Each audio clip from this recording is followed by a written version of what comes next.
Hello and welcome to Tov New Jewish News Channel, the only outlet that gives you the hottest news from Israel from an Israeli perspective. Here in Tov Jewish News Channel, we give no lip service to no one. We give you the news not only as they are, but also we do it in the Israeli vocabulary. So if you're interested in knowing and understanding how the current conflict between Israel and Gaza looks from Israeli perspective, this is the place to be. This is the place to consume your news from. So one of the most burning question, which is a bit puzzling, the fact that this is not an obvious one, is what, from an Israeli perspective, Gaza should look like the day after the war. At this point, it's quite obvious that Gaza is not going to be in any way to resemble what it was before the war began. So what's going to happen next? And what should the Israeli politicians aspire to make of Gaza the day after the war? There is one very interesting figure that has a very unique perspective on the issue. Hello, Amir Weitmann. Hello. Hi, Ziv.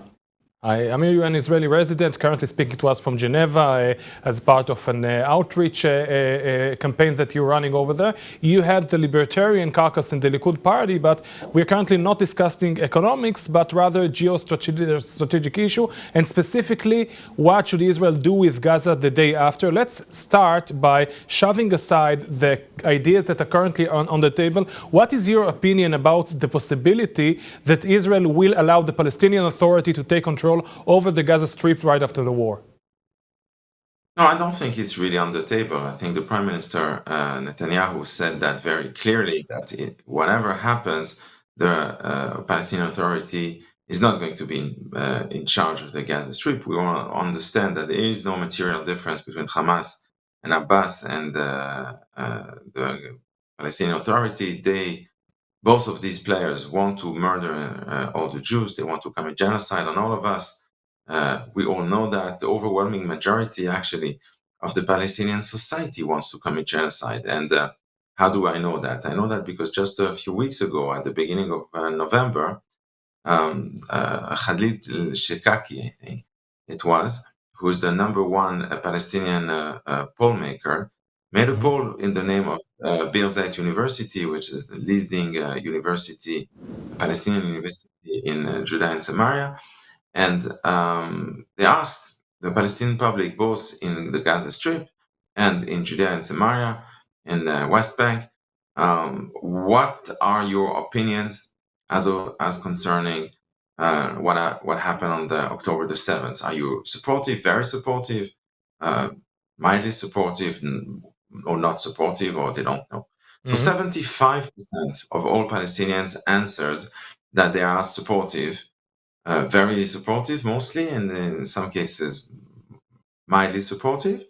Only another further 11% said that they don't know, and only 13%, right, said that they opposed. So we are talking about a society where massacring... Let me try to refine the data that you're sharing with us. You're talking about the poll that took place only in Gaza Strip or also in Judea and Samaria, what's called the West Bank? Both. So this is what we have to work with. Before we go to your solution, which is basically cleansing, it's a harsh word. No, maybe you can... Our solution is not ethnic cleansing, no. Okay, so I'll let you give the title to it. What is the solution that you're promoting? Right. So we have to understand that this is the solution. The solution is that peace, as of now, is not possible with these people, certainly in the Gaza Strip. The Gaza Strip is under 400 square kilometers. It's a very tiny piece of land. There are close to 2 million people living there. This is not sustainable, first of all, for them, but also for us, of course, for Jews, for Israelis, but not only for us, or for them. So what we understand is that we need to find a future for these people where they are going to be able to actually live a good life, prosper, blossom, and restart their lives in a way where they're not going to be under the influence of these death cults such as Hamas and others, and they're going to be dealing with their own private lives as opposed to wanting to kill the Jews, which is what they want now. So how do we solve that? So we are talking about emphatically not ethnic cleansing. This is not the sort of language we're talking about. We are talking about humanitarian resettlement of the Arab population of the Gaza Strip in foreign countries in the way that is acceptable according to international standards. By the way, there is in the UN an organization called the UNHCR, by the way, which is based in Geneva, whose goal is to resettle refugees and to help them restart their lives, give them, of course, financial benefits and incentives to help them restart a new life in a new place, which is going to be good for them and also for the country who are going to accept them. So we have put forward, of course, a proposal to do that in Egypt proper, not in the Sinai Desert, but in Egypt proper. We think that's the most logical solution. But of course, if Egypt is not willing to accept them, then the whole world is open. We are thinking specifically about countries and wider, Africa or Asia, with emphasis, of course, on the Arab Middle East and on Muslim countries. But we also can think about other countries, the huge countries in Asia, such as India, China, etc., who would probably take each one few 100,000 people. It would really be completely meaningless in countries which are 1,400,000 people. We could think about South America. We could think about other options. So let me ask you this: we're discussing. You make it seem very simple, but at the end of the day, we're not only dealing with a population that is very staunch about its ideological commitment to what they call their homeland, to the land itself. It's also the global community that made the national Palestinianism, the idea that there is a national people that belong and are native and indigenous to this stretch of land. This is the idea fix of the entire global community's geopolitical strategy for a few decades. When you are suggesting to take this population out of what is considered to be its homeland and put it someplace else, you're not only challenging, conflict-wise and practically and logistically wise, there is a very significant ideological obstacle that you have to overcome in order to realize this solution. What do you say to a given guy from France or from Morocco or from wherever who says, wait, the Palestinians are indigenous to Gaza. You have no moral right to send them away. Well, that is wrong, because according to simply what the UN says, anywhere between 75 and 80% of all the Palestinian population living in Gaza are actually refugees. They are being taken care by UNRWA, right, which is this ridiculous and crazy UN organization dealing only with the Palestinians, right? So just for everybody to know, the whole of the refugees in the world are essentially divided in two categories. There's everybody, and then there are the Palestinians, which is insane. UNRWA should be closed, should have been closed, should never have been created in the first place, but certainly should have been closed decades ago. In any case, according to UNRWA, according to the UN, right? So we're talking about above 3/4 of all Palestinians who are refugees. Now, if they are refugees, it means they are not local. I mean, that's the definition of being a refugee. So I say we could start by settling these 75 to 80% of the population of Gaza somewhere else, because they are not indigenous, they are not local to Gaza, right? And afterwards, as far as the 25 to 30%, 20 to 25% of Palestinians who are indigenous to Gaza, I understand it's an issue, but at the end of the day, we need to be, somewhat pragmatic in how we deal with this issue. These people have had a very difficult life over the past decades, being in constant warfare, wars every few years since the Gaza Strip is under Hamas control. Thousands of people, many thousands of people have been killed, have been injured, their lives have been destroyed, their livelihoods have been shattered. It's not good for them, and certainly not good for us, as we can see now. This is not a life for them. So, morality has to take reality into consideration. And reality is that perpetuating the current situation is destructive. It's hurting them. It's hurting us. Nobody's winning from that.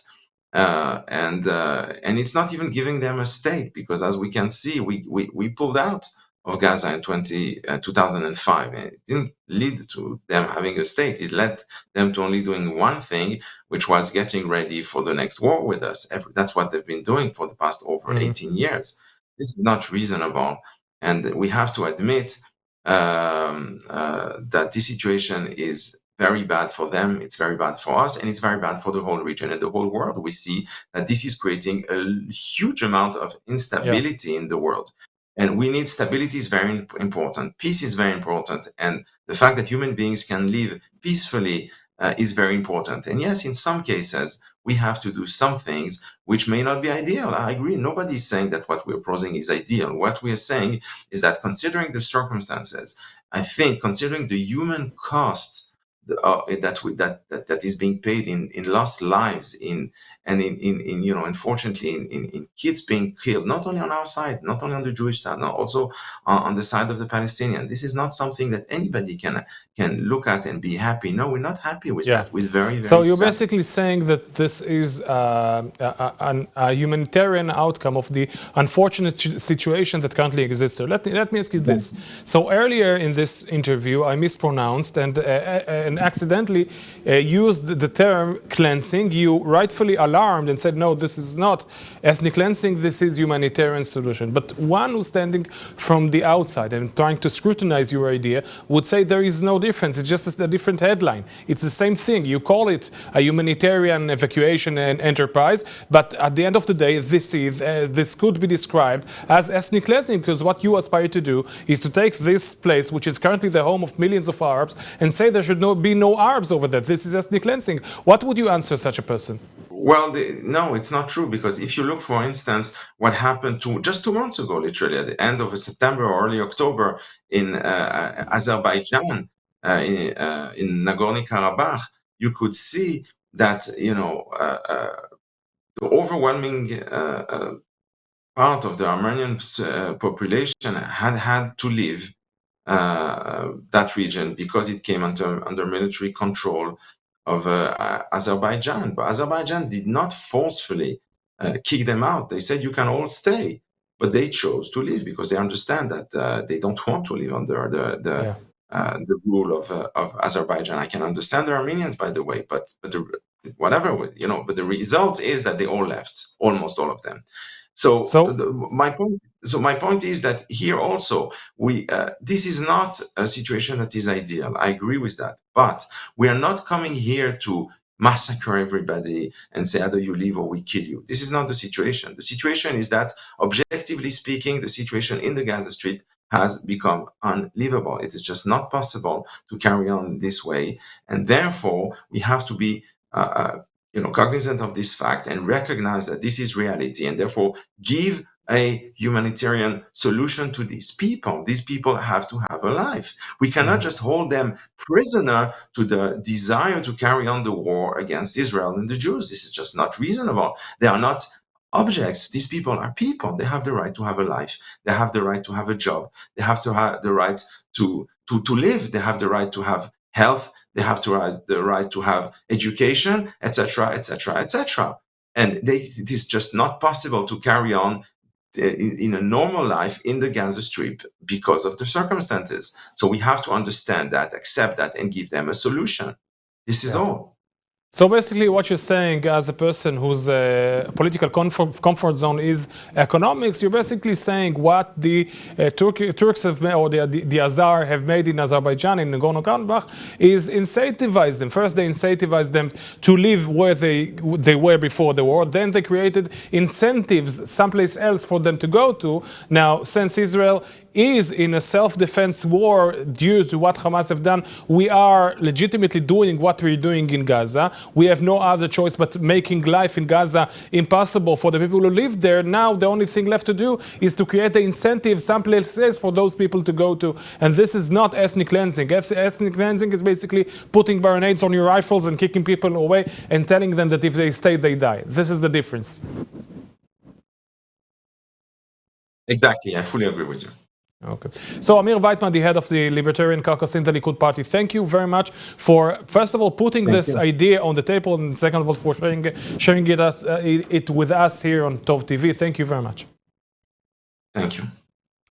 And I will wish to thank you guys as well for watching and for sharing this content. As I said in the beginning, the right place to be if you're interested in news and ideas about this conflict from an Israeli perspective and from a point of view that truly represents the mind and the state of mind of millions of Israelis that are not being represented in the mainstream Israeli media and are not being echoed and their ideas not being distributed in the general global media. Here, Tov TV is the place to be and to get those perspectives. So once again, thank you very much for being with us, and until next time, we'll see you again.